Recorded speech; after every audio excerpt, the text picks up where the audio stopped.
SSC का math मुश्किल तो है पर हो जाएगा।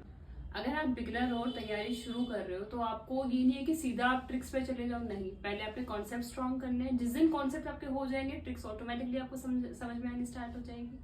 अगर आपने 5-7 चैप्टर कर लिए तो फिर आप सीधा ट्रिक्स पे कमांड बनानी स्टार्ट कर दो, क्योंकि पेपर में ट्रिक्स काम आती है, शॉर्टकट्स काम आते हैं। ऐसा नहीं कि आप पूरा XYZ लेके बैठ जाओगे उससे क्वेश्चन सॉल्व करोगे, वो नहीं हो पाएगा। अगर आप बिगनर भी हो और आपने 5-7 चैप्टर कर लिए हैं तो ट्रिक्स तो सीखनी पड़ेगी, पेपर ट्रिक्स से ही निकलेगा। पढ़ना कहाँ से बताती हूँ। अगर मान लो कि आपके पास टाइम है अच्छा खासा तो आप SS भारती सर को रेफर कर सकते हो, उनकी कोचिंग मुखर्जी नगर में। अगर आपके पास टाइम कम है, आप चाह रहे हो कि 3-4 महीने में सिलेबस आप कवर कर लो, ट्रिक्स भी सीख लो, कॉन्सेप्ट भी सीख लो, तो आप हंसराज सर को रेफर कर सकते हो। मैंने हंसराज सर से लिया था, एक साथ मैंने उनकी 2 बैचेस कर लिए थे, तो मेरा सारा जो सिलेबस था फटाफट निपट गया था। अगर आपको ऑनलाइन पढ़ना है तो आप गगन प्रताप सर को या फिर राकेश यादव सर को, दोनों में से एक को पकड़ लो, तीसरा कोई टीचर देखने की जरूरत ही नहीं है। अगर आप बिगनर हो तो ये गलती बिल्कुल मत करना है कि सीधा आप एडवांस में पहुंचो, पहले अर्थमेटिक निपटाना।